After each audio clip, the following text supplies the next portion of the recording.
Hi, good evening.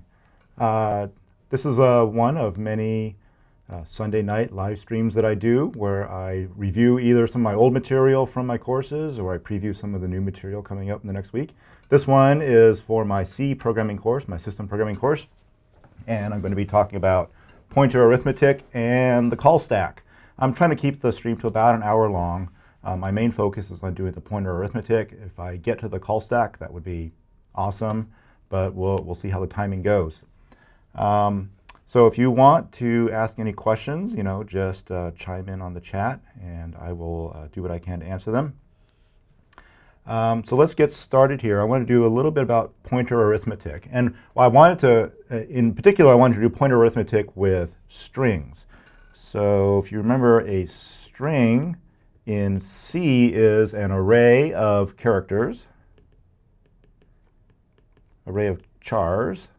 And not only are they an array, but they're also terminated by a null character.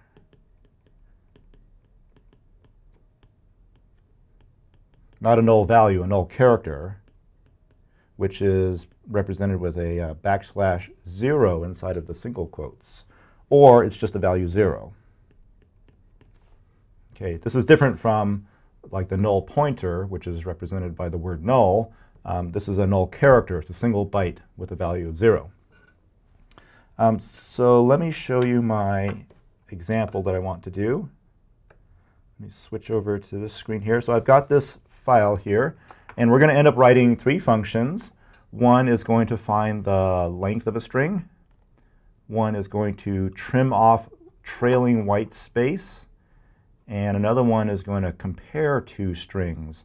It's going to compare them kind of like ASCII values, and then return 0 if they're the same, less than 0 if one string comes before the other, and greater than 0 if the other string comes after the other. The first and the last function, the length and the compare functions, are essentially the same as the strlen string length function in the strings library. And this is same as string compare. And then this trim, as far as I know, doesn't have any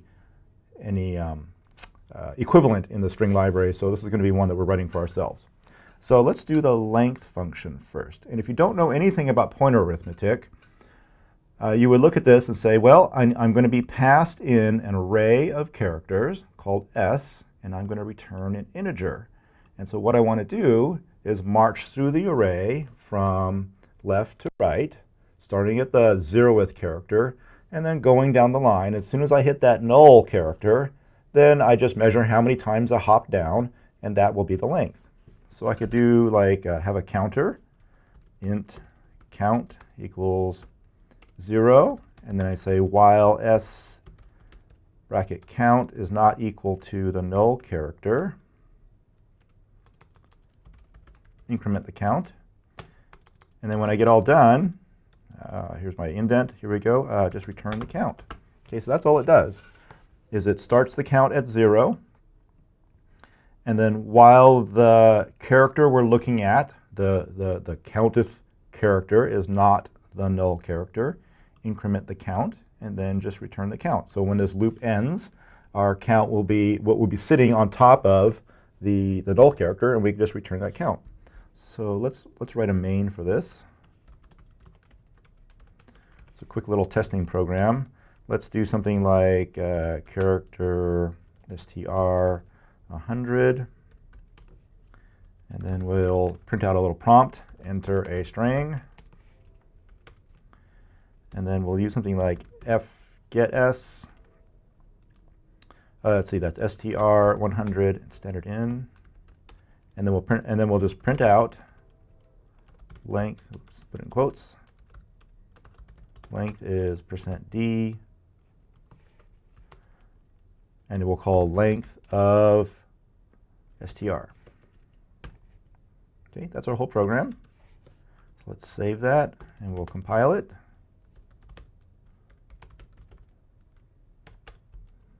And I'm missing a semicolon right up here. And what else here? Oh, my other functions here It's complaining because my compare, yep, doesn't contain a return. So let's just put in return 0 for now, just to get it to compile.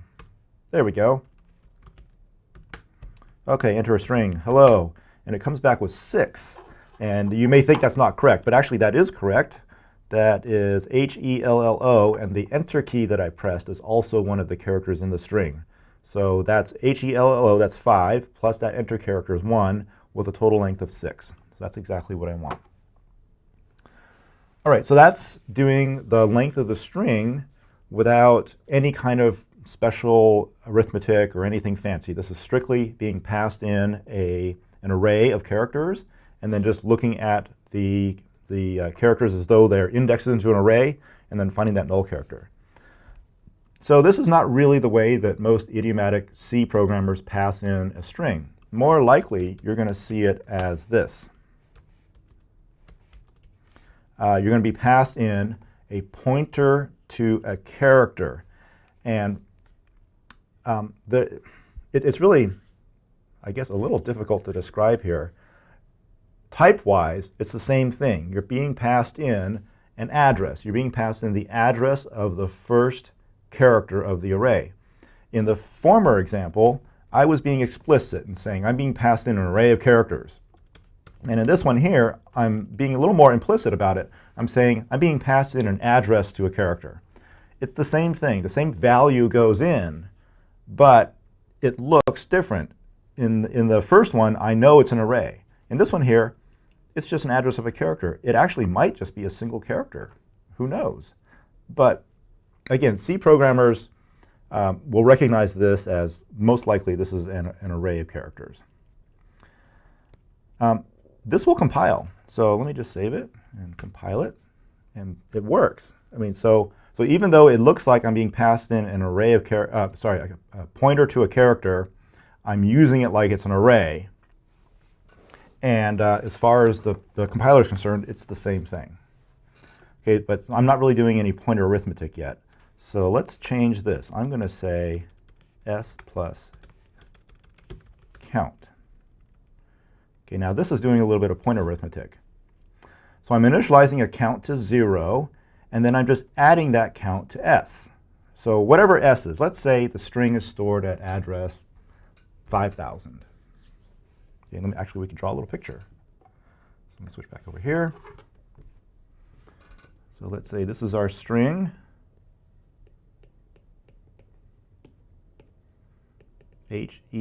HELLO. Oops, I didn't quite make it long enough.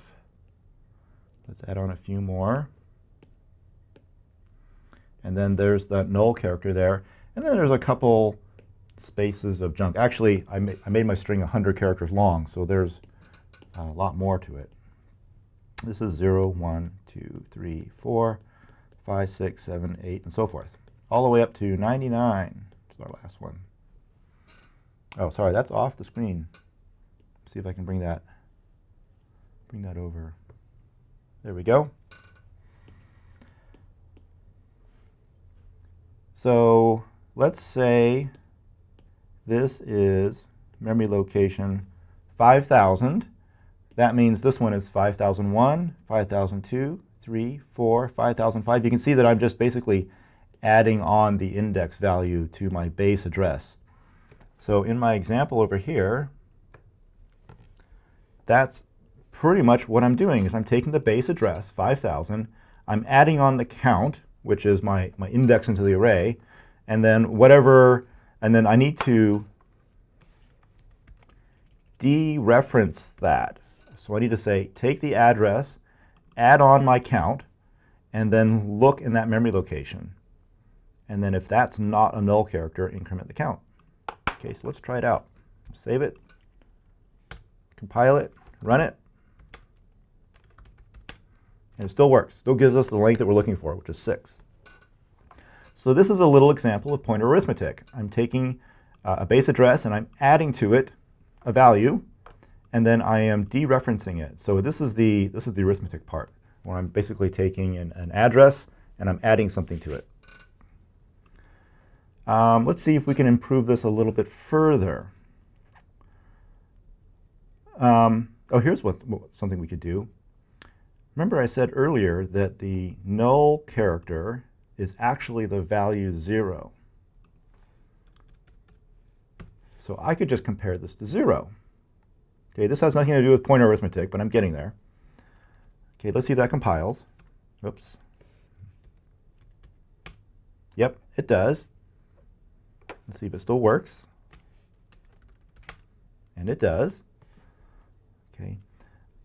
But now here's the thing. In C, there's no such thing as Booleans. Everything's just integers. So what I'm doing is I'm comparing, maybe if I switch back to this screen here, what I'm doing is I'm basically looking for a 0. There it is, right there. There's the 0. So as long as I'm not looking at a 0, I want to keep incrementing the count. Let's switch back to here.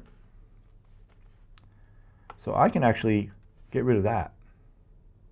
Okay, so I'm implicitly checking for a 0 there. I'm saying as long as the value found at s plus count is true, in other words, it's not 0, increment the count. See if that works. And it does. Oh, we got a request here. Oh, you're having a hard time seeing the output. I'm sorry. I can make this a little bit. Yep, I can bring this up. Let's see. That should be better. Sorry about that. And then someone was asking, how long have I been programming? Well, if you can't tell by the gray hairs, it's been a while. Let's see. Let's basically say I've been programming since about 4th grade. All right, so it's been a long time. So that's basically most of my life. Yeah, I started out using basic programming on a, what was then an advanced computer, but it only had, let's see, how much RAM did that computer had? That computer that I started programming on had 4 kilobytes of memory. Not 4 megabytes, not 4 gigabytes, 4 kilobytes of memory. So it's been a while. Okay, so here's what I want to do here. Let's try this here. Okay, so hopefully you understand this here, that we're taking a base address, we're adding on a value to it, and then we're dereferencing it. Now we could do this maybe a slightly different way. What I'm going to do here is I'm going to keep track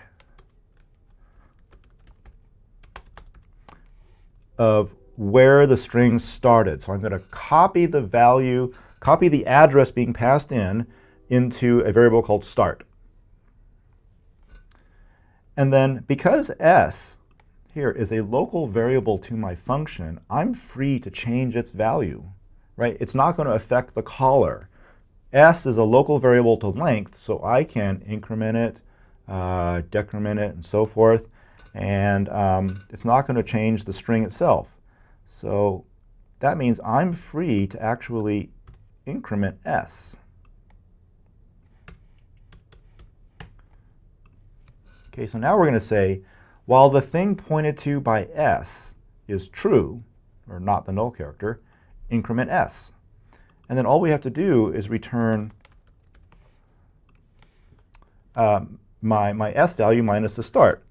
And so what's happening here is, inside of my function, this is s, right? And start is also that one. And then I'm going to start changing the value of s. I'm going to start incrementing it. So s is going to point to that one, then that one, then that one, then that one, and that one. Then finally we're done. So when we're all done, s is going to point to that one. And then if I just subtract those two values, if I just subtract s and start, I'll get the difference, the distance between these two, and that's the length of the string.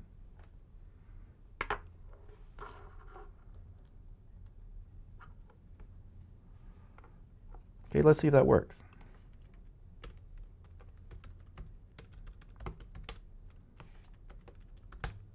Here we go, enter a string. Hello, good, length is 6, still works. So this is a sort of a better example of pointer arithmetic here. Actually, both of them were. But this is an example where I'm being passed an address, and then I just start incrementing it because it's a local variable to the function.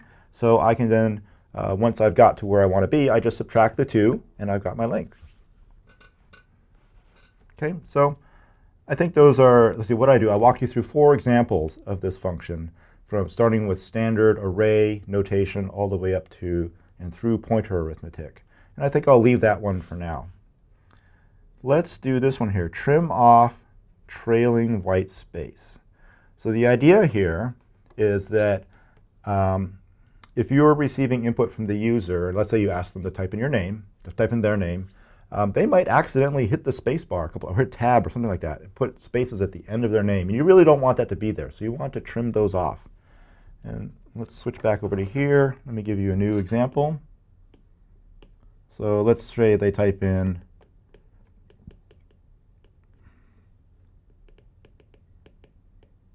Fred Flintstone, but then they put in a couple extra spaces over here. And then there's the null character right here. So what we want to do is we want to get rid of these spaces. And since C strings are just an array of characters terminated by a null, we can put the null character somewhere else, and that'll mark the end of the string. For example, if we put the null character right here, let's say we put it right there, then we've essentially truncated the string. Yeah, there's still a space, a couple spaces over here, and another null character, but the new end of the string is now essentially right here. So what we have to do is go to the end of the string, all the way over here, and then start walking back until we find something that's not a space. And then we stick the null character right there on that very first space. So we can't do it starting from the beginning because we don't want to put the null character here. We don't want to put it at the first space that we find. We want to put it at the, well, not the last space, but the space that's right after the thing that's not a space. So we have to go all the way to the end and then walk backwards. Okay?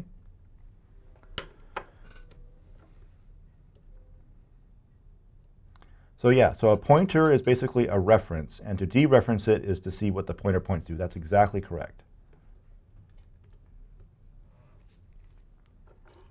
So in C, the star means look in the memory location that the pointer is referring to. So yeah, reference is a good analogy there. Okay, so I'm going to do this a couple ways. One is, so I already have a function that tells me how long the string is. Essentially, it tells me where that null character is. So I'm just going to go int, let's call it C equals length of s. Okay, so when I call length of s, it should tell me where the null character is, because like in the hello example, it was 5 letters plus a null character, that's 6, and that null character itself was sitting at position number 6 because the indexes start at 0. So h was at, let's see, let me switch screens again here. See right here, the length of this string is 6. 1, 2, 3, 4, 5, 6. And what did I mess up here? Oh, yeah, the length is, oh, you know what I messed up? I didn't put the null character on. I didn't put the enter key on here. So let's pretend the enter key is not here. So 1, 2, 3, 4, 5. Length will return 5 for this string here, and the null character happens to be sitting at position number 5. So if I ask for the length of a string, it will tell me where the null character is.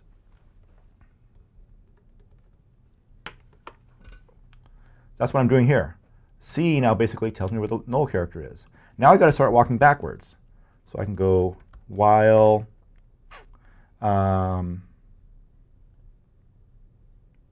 let's see, I'm trying to think about the best way to do this here.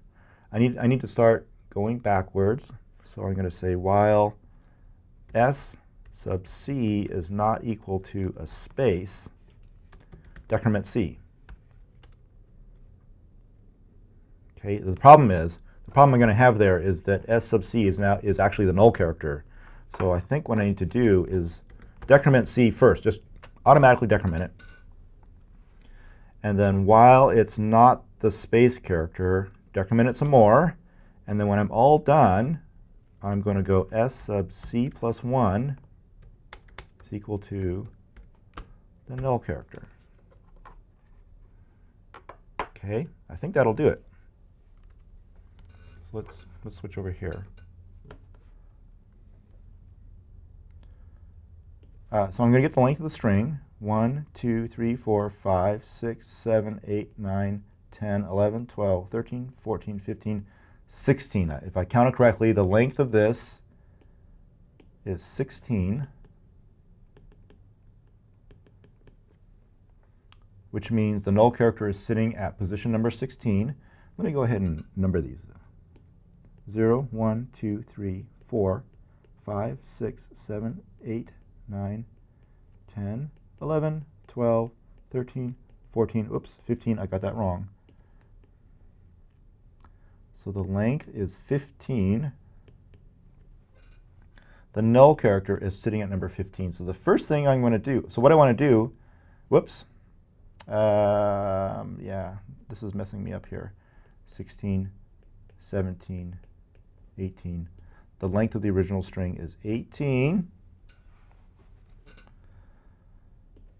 So that's going to tell me where this null character is. Now what I want to do is say, while the C character is not a space, decrement it. So I'm going to go backwards. I guess I could change my or so that if it's a space or a null character, then go backwards. Okay, so I'm going to go back, back, back, back. Here's the first place where it's not a space. Now I don't want to change that one to a null character. I want to change this one, number 15. So that's why I add 1 to it to get to the very next one. And that's where I'm going to put my null. Okay, so while it's not a space or, sorry, and S sub C is not the null character. That way I can get rid of this. So while it's not a space and it's not a null, decrement it. And then when I encounter something that's finally not a space, oh sorry, while this is equal to a space, I got the logic all wrong here. Okay, so while the C character is a space or it is a null character, decrement C, and then when I break out of the loop, put a null character at C plus 1. All right, I think that's it. Oh, I need to put something in my main here. So let's go trim S, and let's print it out. What I'm going to do is I'm going to put like greater than, %s less than,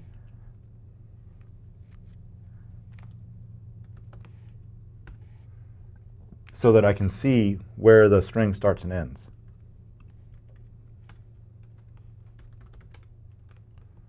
Oh, compile it. This is str. Strings. Enter a string. Fred Flintstone. There we go. Space, space, space. Oh, okay. I see there's a little problem here.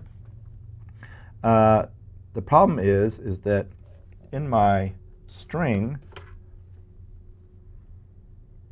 I entered some spaces, but there is also one extra character in there, and that's the new line sitting there. And so as I go backwards, I'm looking for a space or a null character, and I run into a new line. So I need to modify this a little bit. I just say while it's equal to a space, or it's the null character, or it's the new line character. I think that'll do it. Fred Flintstone, space, space, space. There we go. That's what I want. So it took off the extra spaces, and now it just starts with a letter and ends with a letter. You know what? And this one trims off spaces on the end of the string. If I want to make one that trims off spaces on the beginning of the string, that's actually a whole different problem here, because I can't just march the string forward. I have to copy the values down to make that work. But this one trims the spaces off the end. Okay, so let's see if we can do that with some pointer arithmetic. Well, the easiest thing to do is let's change this to character pointer s. Nothing should change at that point. Remember from the last one, I made that one little change and I recompiled it and it still worked. So nothing should change at this point. Now here I can say s plus c, and I can dereference it, and you might argue that perhaps all this extra typing here is not really saving anything.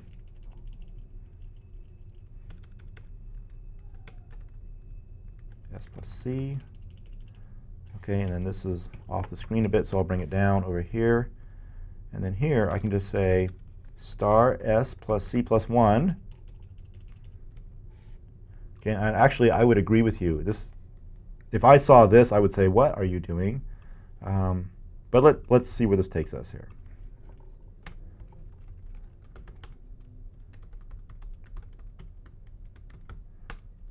All right, still works. Yeah, so if I saw this here, I'd probably question that person and saying, this is actually not obvious at all what you're doing. But that's because I'm taking the old array notation and I'm turning it into pointer arithmetic, and it actually becomes, in my opinion, a little less clear. But here's where I think we could improve things a bit. First of all, we're calling the length function, which gives us the length of the string. And I think that's perfectly fine. What we need to do is we need to find that ending null character, and the length function happens to do that. And it gives us the index where it is. Let's try this. Let's go, at this point, we don't need to know where the start of the string is anymore. So let's go s equals s plus c.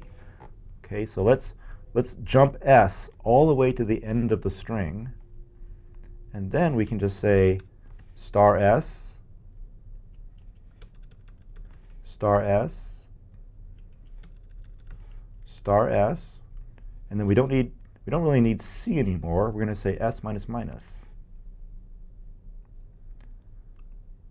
Okay, so we're just going to decrement s, and then here we'll say s plus 1. There. I'm just taking one last look at it. I think that looks okay. It compiles.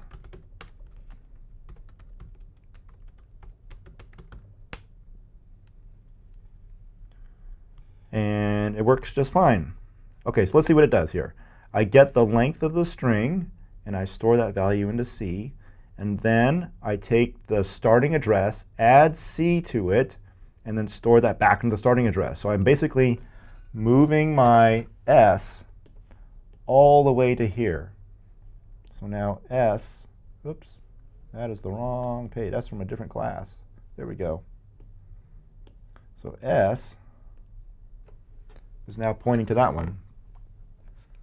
And then I'm going to start moving S backwards until we finally get to this spot here.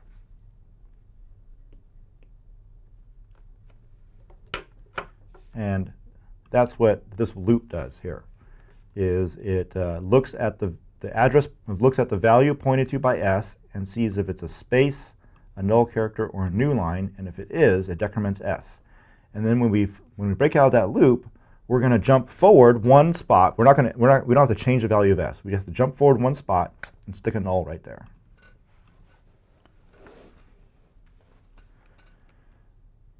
Okay, I think that's pretty good. Now we could combine these two lines here. We could say S equals S plus length of S. I think that would work. But there's one more thing I want to do, and that is, although I am reusing the length function here,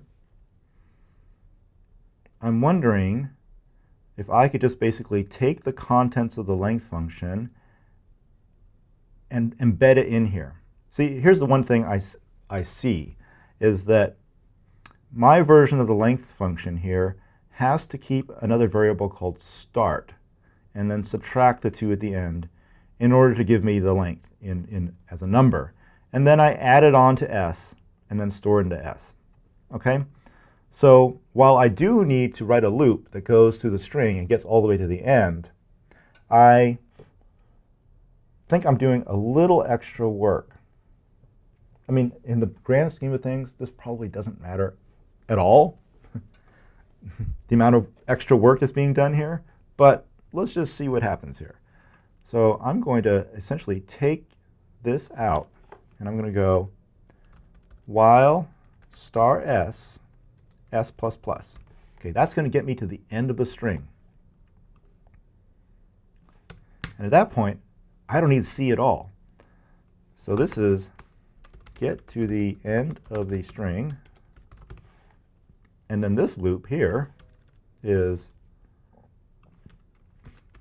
then scan back to first non-space. And the last one here is insert, actually replace space with null character.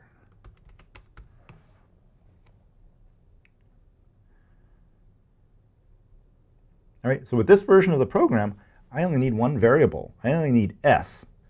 And I can just scan forward, scan backwards, and then stick the null there.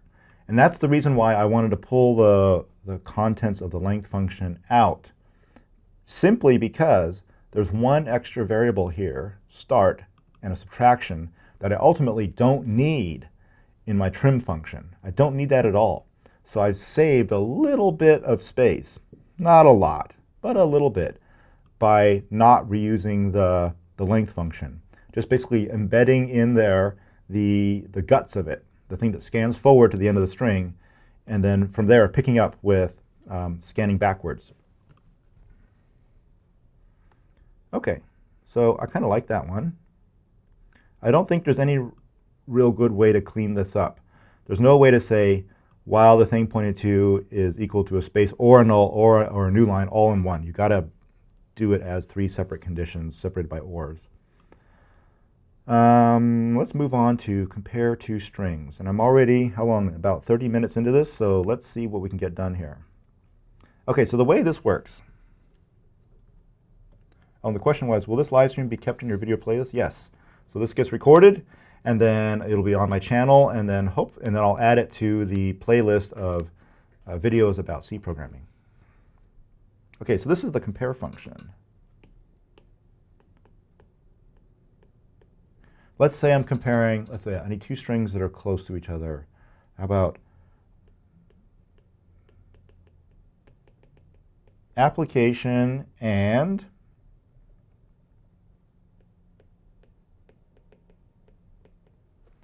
appliance. Those are my two strings. And I want to know which one comes before the other. And if we just look at these two words, you know, which in dictionary order, which would come first?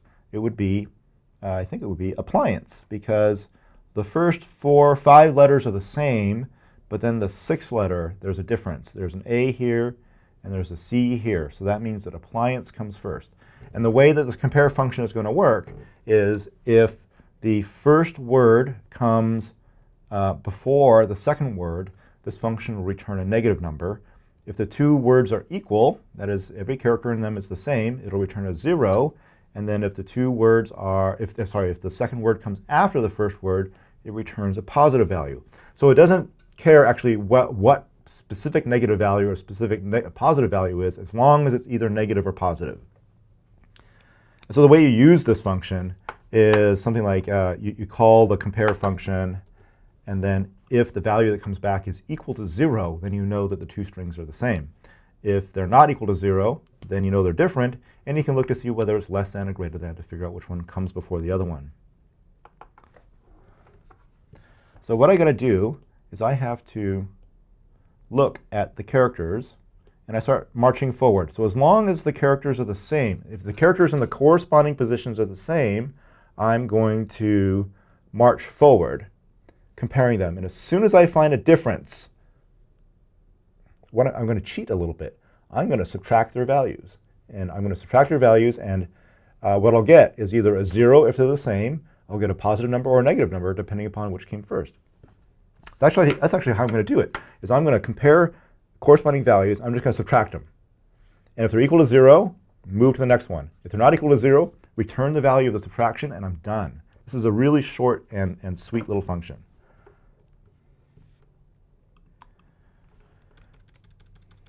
Okay, already I know that we can do something like this.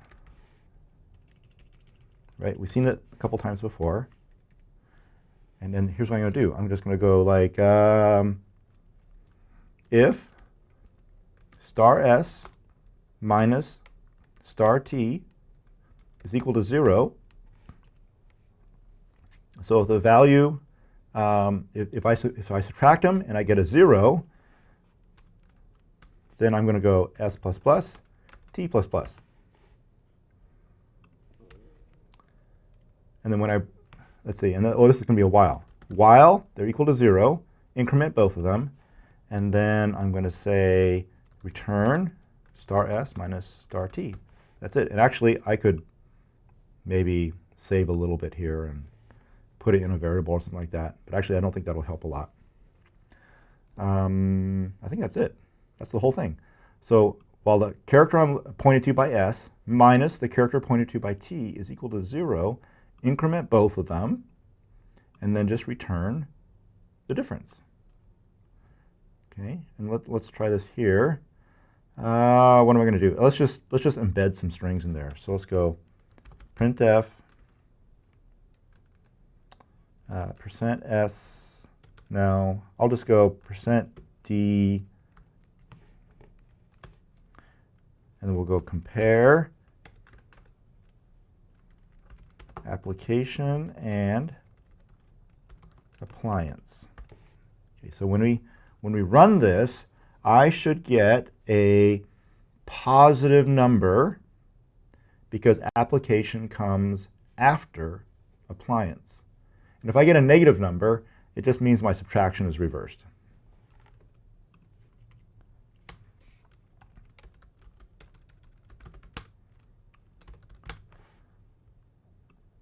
Okay, I got a positive number, 2. That's exactly what I wanted.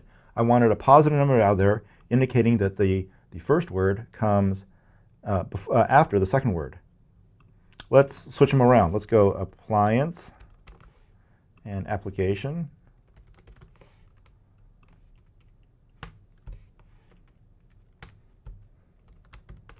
Okay, I got a -2, so that's also good. So that means that's exactly what I wanted.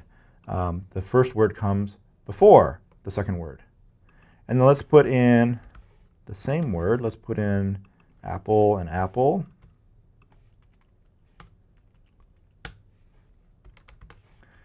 Oh, that's not good. I got an error here. What happened there? Okay. let me think. What happened there? Anyone know why that crashed? So it must have been in here. I subtracted the two values. So the most likely cause of getting a segmentation fault when you're working with strings or arrays is you walked off the end of the string. That's by far like 99% of the time. That's what happened. You walked off the end of the string. So why did we walk off the end of the string? Why, when we were comparing values, did it just keep going? And I think the answer here is, let's switch over here. Let's go apple, apple. Remember, there's a null character here and a null character here. Okay, so the first thing we do is we look at this one, and they're the same. We subtract them and we get 0, so they're the same. So then we look at this one, and we subtract them, we get 0, they're the same. Then we look at this one and this one. Again, we subtract. L and L subtract, E and E subtract, and this is the null character. We subtract this one, and we still get a 0. So it keeps going. So then it looks at this character here, and this character here, and that's probably where we get our segmentation fault, because we walked off the end of the array. The reality is we actually probably walked several characters off of each, and they just coincidentally happen to be the same over here. So we just kept walking, and finally we ran out of memory, or ran out of our allocated space of memory, and we got a segmentation fault. So we need to modify this so that that doesn't happen. So we need to say while star s is not equal to the null character and star t is not equal to the null character. And if we subtract them, we get 0. Then we can increment them. So as soon as we hit the null character, we need to stop. Okay, let's see if that works. Good, we got 0. 0 means the strings are equal. Let's try it on some shorter strings. Let's go just like A and A. See if that works.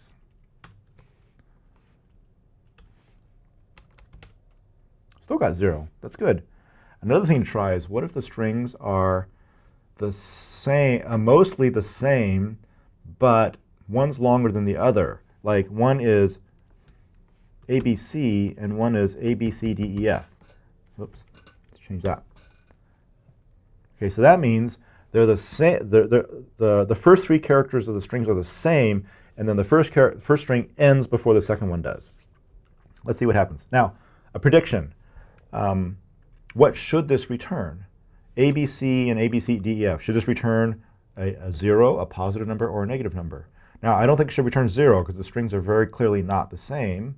In the dictionary, which would come before the other one? I think in the dictionary, the shorter word would come first. So ABC so this should return a negative number, indicating that ABC is the first word compared to the other one. So this should return a negative number. Let's see if it works. Let's compile it again, run it, and we got a negative number. Perfect. And let's switch them around. A, B, C, D, E, F. Let's switch them there. Okay.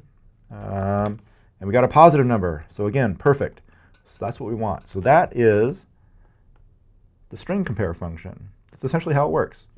It starts at the beginning of the string, make sure we're not looking at a null character, and then if we're not, we subtract the 2, and if they're equal to 0, we increment the 2 pointers, and then when we break out of the loop, we just return the difference. And then that's the whole thing. It's very short, works very, very well. All right, so those are my pointer arithmetic examples, and it's already about 9:20. So I wanted to do a little bit about how the call stack works. So I think I'll go ahead and start doing that, and we'll see how it goes. So new screen here. Let's take a look at. Okay, I've got a function here, main. So this is kind of a new topic here, but sort of related. So I've got a function here called main. It's got 3 variables, x, y, and z. X takes on the value 100, y takes on the value 20, z has no value yet, but then I'm going to call a function called foo. I'm going to pass in the value of x, I'm going to pass in the value of y plus 10, and assign that to z. And then here's foo. It takes in 2 values, 2 integers, a and b. It's got a third integer called c, and then it takes a, adds it to 2 times b, assigns that to c, and returns it. Okay, so if at the end of main, the value of x and y should both be 120. The value of c should be, let's see, 100 gets passed in, 30 gets passed in over here. So 100 comes in here, 30 comes in here. So we go 100 plus 60. So this should be 160 when we're all done. So if we printed out the value of z, it would be 160. Let's go ahead and do that.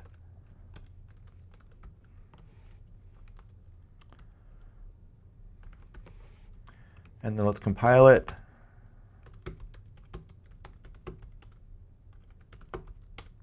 And it says 160, so we were correct there. Okay, so what I wanted to show you is what's going on under the hood. And you've probably been shown a picture like this, that, you know, maybe you've got a function here called main, and it's got 3 variables in it, x, y, and z. And they're boxes, essentially. Right, so 100 is here, 20 is there. Z we don't know the value of just yet because we're going to call this other function. But then here's that other function. And it's got, oh, I don't know how I'm going to do this here. Let's see, here's A and B. These are the input parameters. and then I have C in here. That's another box. Okay, and so inside of main, I'm going to say foo of, what was it, x comma y plus 10. And so if we look up those values, we're going to get 100 here and 30 here. And then we say, oh, 100 gets plugged in right here. 30 gets plugged in right here. So that means inside of the foo function, a has a value of 100, b has a value of 30, and then c is calculated to be a plus, what was it, a plus 2 times b. So that becomes 160, and then that value gets, let's see, let's use a different color. That value gets returned. Maybe that's not the best place to, oh no, oh, that was not good. Let's do this here. Where is it? Here it is. There we go. It's probably not the best place to draw this. This 160 comes back as the value of the return value from foo, and so that goes into there. Okay, so that's probably a picture that you were drawn. But what's really going on? So how do these values go back and forth between the two functions? And that has to do with something called the call stack. So I'm going to draw it on this next page here. This is the call stack.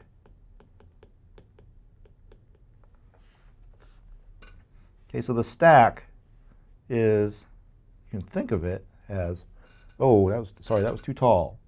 Let me shorten that up a bit. There we go. Right there. So this is the down here, this is the bottom of the stack. And there's two operations you can do on a stack. You can push a value onto the stack. So you can go down here and you can pop a value off. So boing, values come off. So you can either push, did it again. Keep switching. I'm going to do this. I'm just going to close all those other tabs so that doesn't happen again. There we go. Okay, so you can either push or pop. Those are the two operations you can do on a stack. Local variables are stored on the stack. Oh, sorry, that went off the screen as well. Let's put it right over there. Local variables are stored on the stack. Okay, so let's switch back to our program. We've got a function called main, and it has 3 variables in it. So every function needs to have, let me think about this, 1, 2 values on the stack stored to keep track of information about the function, and then it has 1 value for every local variable. So our main has 3 local variables, x, y, and z, and then there's 2 additional values that are put on the stack. One's called the return address, and one's called the base pointer. So basically, on the stack, let's see, there's kind of a lot of stuff here to explain. There's something called the base pointer and the stack pointer, and these are kept in registers in the processor's memory. On a typical Intel processor, I think there's 8 or 16 registers. You get 8 or so general purpose registers for storing values, and then you get these other registers that are things like the instruction pointer. The instruction pointer contains the address of the instruction being the instruction being executed, or maybe it's the address of the next instruction being executed. There's a status register, and then there's these things called like the stack pointer and the base pointer. And basically, whenever you push a value on the stack pointer goes up. And whenever you pop a value, the stack pointer goes down. Okay, now in reality, in the Intel architecture, the stack is upside down. So every time you push, the stack pointer actually goes down in memory. But I'm going to ignore that fact for right now. I'm going to say the stack pointer goes up whenever you do a push. And so between the stack pointer and the base pointer is where all the local variables plus those 2 extra things are stored for a function. So this right here would represent the space being used by main. Main is going to store x, y, and z plus a return address plus the base pointer. Bear with me for just a moment. Now, when main calls foo, both of the stack pointer and the base pointer are going to move upward. Essentially, the base pointer is going to go where the stack pointer was, and the stack pointer is going to start moving up from there. So what this is doing is it's creating a little window that moves up and down the stack. And between that base pointer and the stack pointer is where all the variables for a function, plus those two extras, where all the variables for a function are kept. And so when main is running, you can look between the stack pointer and the base pointer and see all of the local variables for it. And then when foo gets called, this window slides up, and then all the local variables for foo are stored in there. Okay? So the base pointer is where essentially the bottom of the stack for that particular function is, and the stack pointer points to the top of the function. The top of the stack. And the purpose of the stack pointer is so that when you do a push, it knows what memory address to store that value in. So when I say push 100, what the processor does is it stores a 100 where the stack pointer is. So it puts a 100 there, and then it moves the stack pointer up. Okay, so that's what a push operation does. Essentially, it does this. It goes star SP equals 100, right? So we dereference the stack pointer, and we store the 100 there, and then we go SP++. Okay, that's what a push does.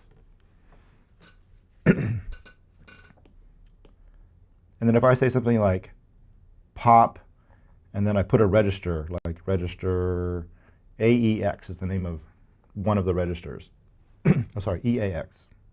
Got that wrong. EAX. That means EAX equals, whoops, nope, got that wrong. SP minus minus, and then EAX equals star SP. That's what a pop does, is it decrements the stack pointer, and then it looks to see what's pointed to by it, pulls the value out, and puts it into the register that you want. Okay, so these are the two operations. And so essentially, when you're writing Intel assembly code, you can write push 100, and actually behind the scenes, the assembler is going to turn it into these right here.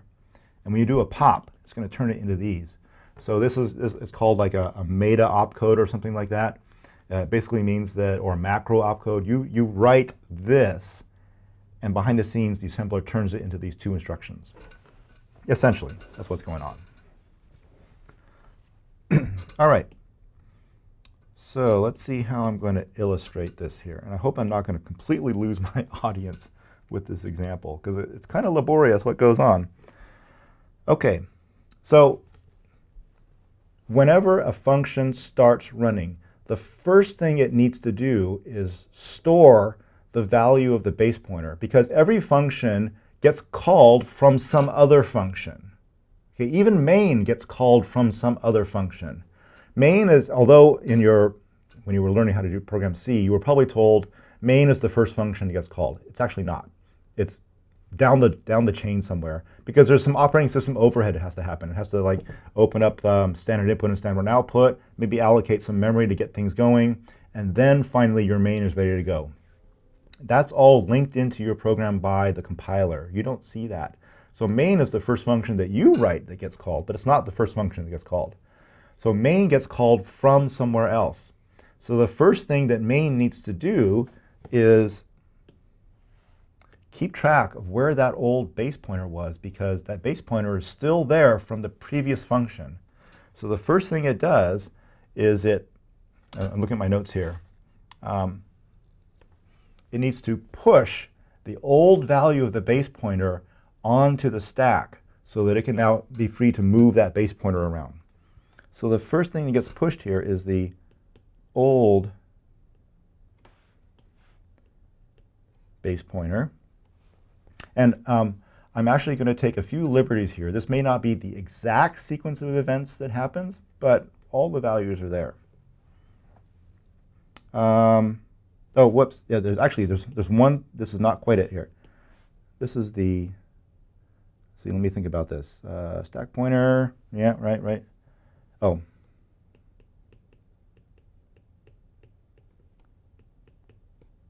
Here we go. Okay, so actually, the first thing that's on the stack is the return address, and I'll get to that in a moment here. The second thing is the old base pointer. So when main gets called, the first thing that happens is it pushes the value of the old base pointer. And the reason it has to do that is because when main returns, it needs to restore that base pointer back to where it was before. It needs to essentially slide that window down. So every function is responsible for maintaining the stack. And so the first thing main needs to do is move that window up by pushing the old base pointer. And then when it finally finishes, it needs to move that window back down itself. Okay? So we've got the return address, and that's going to be the return address of the thing that called main. And I'm going to write main over here. And then we have x, y, and z. And those are just labels, right? Those aren't actually physically the letters x, y, and z. But those are the places where, I'll just write it over here, x, y, and z. Those are the places where x, y, and z will be stored on the stack. And then the stack pointer here is pointing to the top of the stack, where the next thing will go. It's not actually pointing to x. It's pointing to the space right above x. OK, so in my program, the first thing that happened was I said x equals 100. So I'm going to store the value 100 here. And then y was equal to 20. And z didn't have a value yet, so it's just got some junky value. If I switch back over here, right? X equals 100. Y is equal to 20. There's z. Actually, I think I can do this. I can put both on the screen at once. There we go. And then I'm going to call foo, and I'm going to pass in the value of x and y plus 10. OK, so here's what's going to happen. Now I'm going to slide that window up. So I'm going to push onto the stack. I'm going to use a different color here. I'm going to push on the stack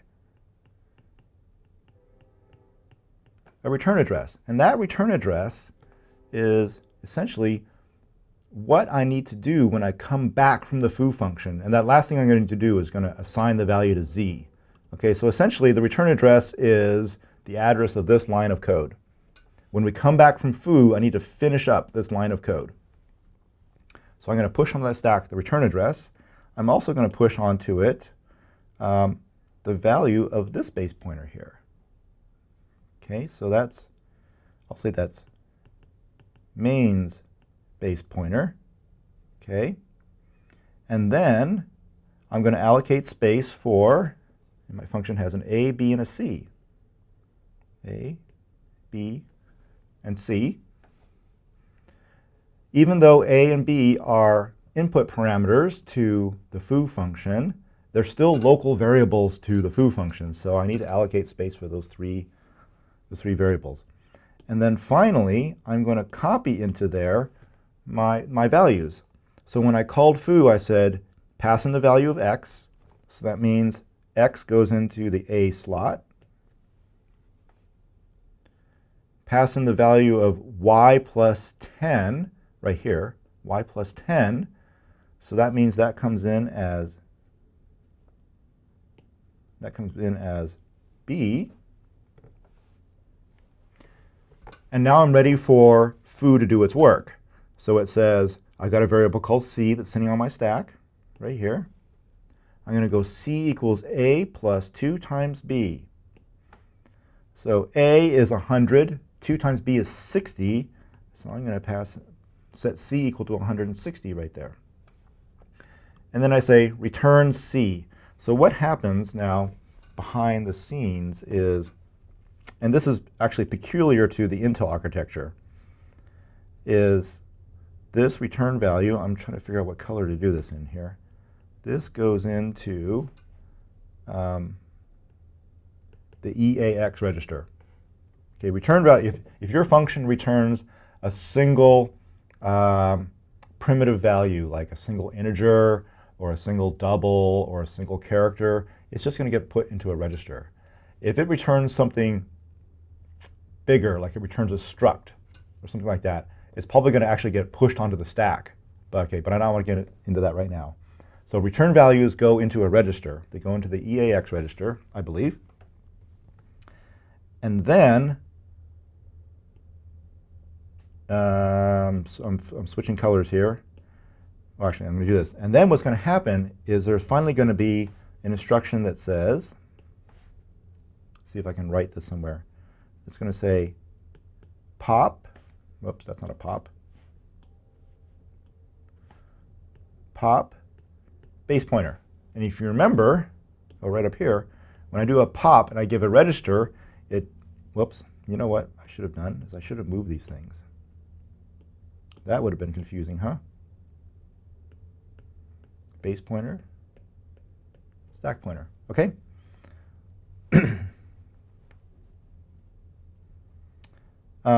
So when my function gets done, and it's done with these 3 variables, it pops those values off because I don't need them anymore, right? I'm storing the return value in EAX, so I don't need them anymore. So I go pop, pop, pop.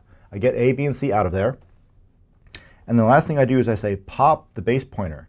So that means the base pointer that I had stored here now goes into the base pointer, and essentially it moves my window down right here. Okay, so here's my stack pointer now. And the last thing it does is it says return, R-E-T. And you know what a return does?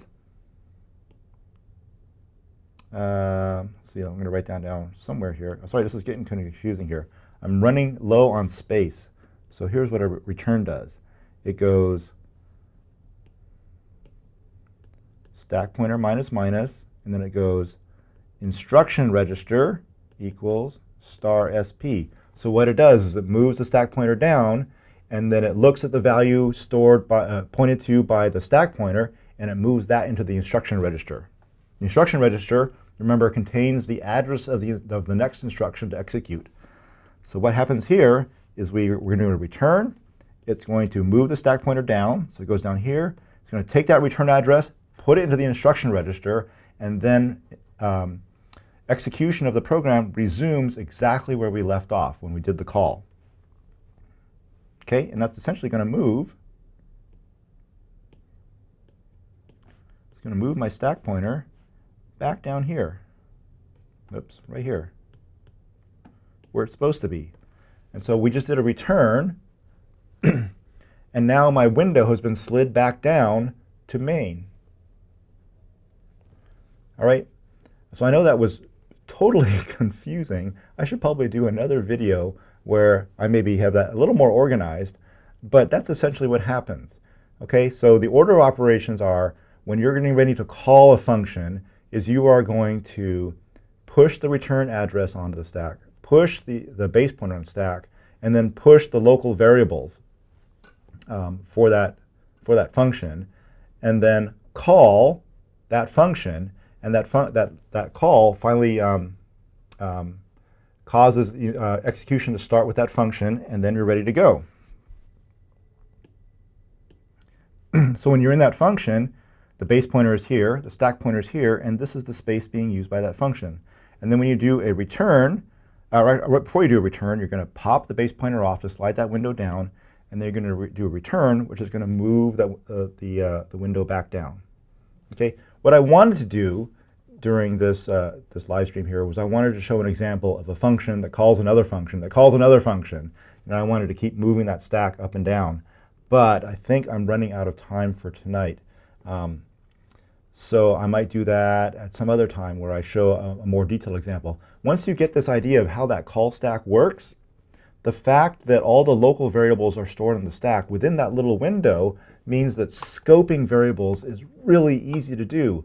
All the variables that your program can see that are visible to it are the ones that are sitting inside that window right there.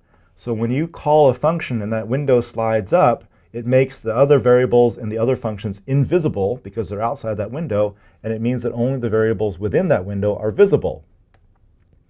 So what that means is that if you have something like a recursive function, it makes recursion super easy because the only variables that are visible are the ones in that window, and that window just keeps sliding up as the recursive function calls itself. And then when the return values start coming back, that window just slides back down, and all the variables start disappearing. So even though you might have an A, B, and C that are local to the recursive function, they're different A, B's, and C's. They have the same names, but they're different ones because they reside in a different sliding window. It makes recursion almost trivial to implement it once you understand this idea of the sliding stack window. So I think I don't have enough time to do the 3-function call example. What I really wanted to get to on the stream was the pointer arithmetic and the examples of doing it. I think, yeah, I might do at some other time a more comprehensive call example. And what I might do, just as a little preview, is I might compile this down into assembly code, and then we could look at it. And we could dissect line by line exactly what's happening in this assembly code. You know, but here are things like pops of the base pointer, and up here is a push of the base pointer. So, and here's a return, and here's a call. So all those things are in there, and these are all moving that sliding window up and down. So we could maybe walk through an example of this line by line and showing exactly what's happening as that window moves up and down.